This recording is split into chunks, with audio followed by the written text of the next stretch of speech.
Back to zero. Back to zero is something I used to say when I played a lot of basketball.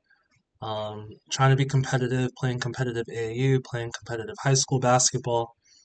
And it's actually a phrase that I got from Devin from In the Lab. I don't know if you guys played basketball and know of him, but he's a very famous basketball trainer, has a basketball series, and one of his episodes was titled Back to Zero.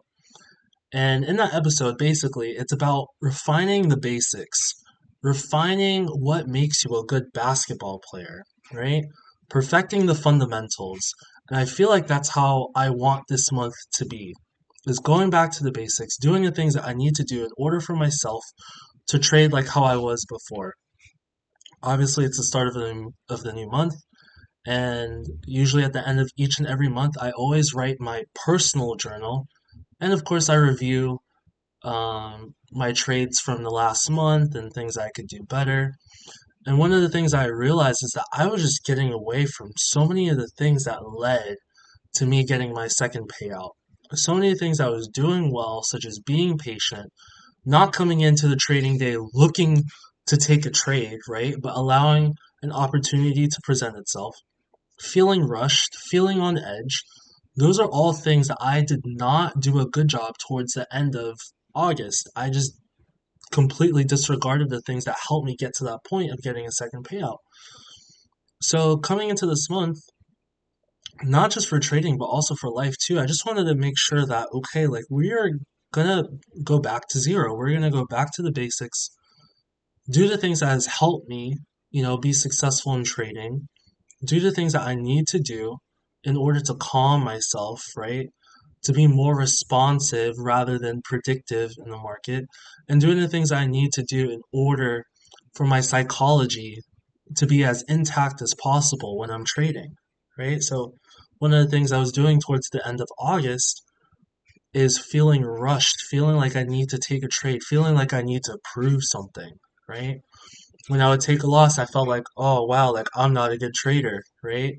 Or if I would take a win, I'd be like, cool, like I'm a good trader. When at the end of the day, like a loss and a win does not predict or does not express or display or demonstrate what kind of trader that you actually are, right? A good trader is someone who sticks to their rules. A good trader is someone that they limit how much tilt they go on because it happens to everyone. A good trader takes their setup when they see it, right? A good trader doesn't drag their stop loss down. These are all the things a good trader does. A good trader locks out their account when they know that they should be done trading or that they shouldn't take a trade today.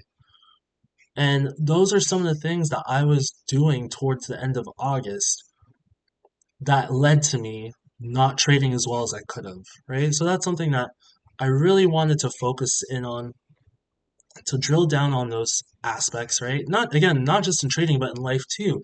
Meditating more, reading more stoicism, making sure that my mind is in a good place. And recently I've been sick. I haven't really been feeling well mentally, emotionally, physically. Um, and it's been tough on me, right? But I think it's also allowed me to slow down, make sure that I'm taking everything in terms of the things that I need to in order to benefit myself. And then now we can come back stronger, right? So overall, I'm still recovering.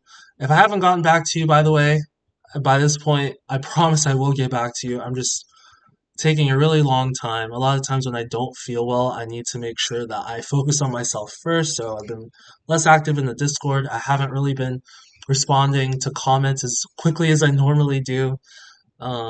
Same thing with any messages sent. I've just been trying to focus on myself and making sure that I improve and get better. So yeah. But anyway, guys, let's go over the trade today.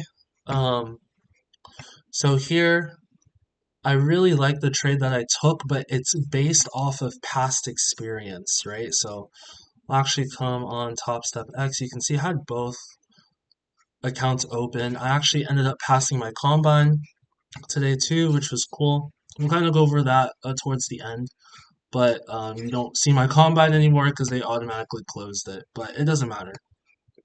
The funded account we actually came back to today. My goal is to always come back to the funded account in the beginning of September, regardless if we pass another combine or not. I really wanted to come back to the funded account and again stick to our rules, stick to the basics, right, and do what we need to do. So here, actually took a trade at 8 o'clock. So normally I start trading at 7:30, right, and I always come to the market around 7:15 p.m. Eastern. So at this point in time, you'll see. Let me actually do replay again so you can see.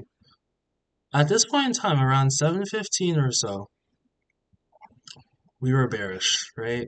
So there's a lot of lines on the screen, but what I want to show you, let me just delete that real quick. This is where we opened right here at 6 o'clock, right? So clearly we are bearish, clearly, right? But look where we're at now. We are at prior week value area low. This green line is where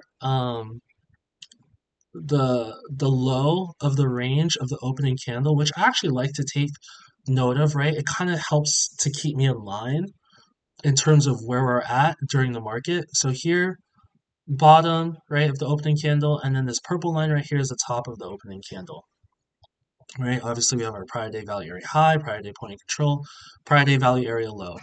These prior day values are coming off a short day, right? Because this was Labor Day. I did not trade at all on Labor Day. I wanted to wait until the night of Labor Day to trade. That way, everything is back to normal. But these prior day levels are coming off the previous day, which was a short day, which ended at 1 o'clock. So I've learned that these levels still work, right? These levels are still valid, and it's something to always take note of. So coming in 7:15, this is where we're at. We are now at prior week value area low, right? Let's put on a volume profile again. And now we are also at current session value area low. Let's see what happens. So we end up rejecting it and heading lower. At this point, it's already too late for me to take a trade. I was actually at that point deciding whether I should take that or not, but I was like, no, let me just be patient. If I want to take a short, I'd like it to be at a better price, at a discount, right? So if this 475 level where this purple line is, which is VWAP, would be a really nice area to take a short. However, we did not get that. Instead, we cracked through prior week value area low, but then look what happened too, which is what I noticed as well. Selling climax, right? So what happened was that we had such increase in volume. You can see here towards the left here, you can see where volume is right here for these candles. So at this point, volume was 1.5K, right? Which is way more than what we've got throughout the session so far. So that signaled to me that is selling climax, right? So selling climax here, that's where a lot of times, and this is what I used to do when I first started training, I would see that I'm like, we're heading lower. We're going lower. This is awesome, right? And then we bounce. I'm like, oh, what's going on here? That would have been the old Victor about nine months ago, right? But instead, I recognized, okay, we could actually be bottoming at this point, right? I don't know for how long. I'm not sure. But with prior week value area low being here, I'm thinking that it's very possible that we could bottom here, right? So right now I'm looking at value area lows for the current session. I'm looking at how we respond to these levels, right? So here you can see, all right, we're starting to bounce a little bit, right? We formed a higher low. You can also see too that this value area low has now shifted down here. Earlier I had the developing uh, value area lows, so I was seeing that in real time. So at this point, this is a good candle, but the volume isn't there, right? But I did end up taking a trade knowing that, okay, we are starting to bounce off these levels. So you'll see here, I think I did end up taking a trade at this level here at 8:05. So I ended up adding 3 here, right? We waited for a pull. No, well, we didn't wait for a pullback. We just took it at the end as we continued to head higher, right? But then we pulled back down. So obviously not a great candle for me at that time, but I thought that these levels would hold just because we were having this holding pattern down here, bouncing off value area lows. Yes, prior week value area lows also here too, but remember that this is an area. It is not an absolute, right? So 452.25 is not an absolute, it is an area, right? So we are holding this area at this time. Even if you look to the left too, there is some support around this area that we're currently at right now. So we're holding this area. I'm also starting to implement adding the 5 minute more, right? It's something that, again, I got away from, but I always like to add the 5 minutes. So at this point, the 5 minute is showing that we are now pausing, right? Could we move for another leg lower? Yes, but the 1 minute was not showing me that at the time. So we continue holding, holding, holding, right? These are good candles right here, but then instant rejection. But then look at the selling, right? So the selling is here, increasing volume, but then what happens after that, right? Rejection, rejection, we're still on value area lows. So at this point, my stop loss is down here. I'm thinking, well, I've probably lost this trade just because it didn't happen when I thought it would happen, which is okay, right? I talked a lot about that last week. However, we started getting that bounce that we needed, right? And we continued. Let me just play a little bit faster because it's going kind of slow. And this is perfect. So at this point, again, trying to learn from everything that I've learned from in August and in previous months too. At this point, when we're in our position, I am looking to see, first of all, how we respond, which we responded well. We got up to VWAP. How did we respond? Slight rejection, then continue. I added one here. At this point, I moved my stop loss. My stop loss was moved. Now, I think we were up about $100 at this point, and my stop loss was down 200, so I moved my stop loss up to minus 100, right? Because that means in order for me to lose on this trade, the market would have to drop $100 to break even, and then another $100 to where I lost, right? Now I wanted to put it at a level that I wanted, which was right here, 436, so right below this nice um I can't think of the name right now. Holy crap. I want to call it expansion, but it's not expansion candle. I can't remember what it's called. Jeez. But anyway, I wanted to put it below this candle because that would signify that if we're coming back lower here at this point, then we could possibly be heading lower, right? So that's where I put it. But then thankfully, we ended up continuing higher, and I ended up getting stopped out at 469.25.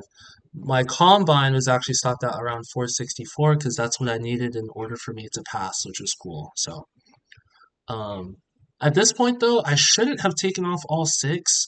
Again, I'm happy with the win. I was actually planning to move it up and take off five, but it happened so quickly that I didn't even have the time to try to go for prior day value area low. It just took me out. So that's fine, right? But honestly, really good trade. This was based off past experience, everything that I've learned, I put it together, and I had a feeling, again, you're not always going to be able to predict what the market does, but I had a good feeling that we would continue higher from this point. And that's what ended up happening. So I'm really happy about that trade. But yeah, so let's talk about the combine. As you can see here, I opened these up. There is no combine anymore. They closed it. Um, but that's because I passed. So count passed. There was a consistency target, right? So I needed to make 82 more dollars in order for me to pass. But um, again, Topstep is lenient, right? They're not like, oh, it has to be less than or equal to exactly 50%. I made 50.69%, right? So it was close in 3 days. So we were able to pass another combine, which is really cool. So now we have a total of two combines to activate. We have this one, which I'm going to activate this week, right? So this one will be activated this week because that account was opened on August 6th, so we will have 30 days. So I will be opening that probably tomorrow or the next day. And then we also have um, this new one, which we passed, which we will be opening um, probably like a month from now. So yeah, but anyway, good trading. I'm really happy with the trade today. I'm happy with getting back to the basics and doing the things that I need to do in order for myself to be profitable. And yeah, also too, another point is that we sized down as well. So sizing down has really helped me. Um, again, just with psychology, like knowing that going into the trade, that it was going to be a $200, around $200 win or a $200 loss was helpful, right? Instead of the huge $400 trades that I was doing, knowing I only had five trades to pass or to get a fund, oh my gosh, to get a payout or blow the account.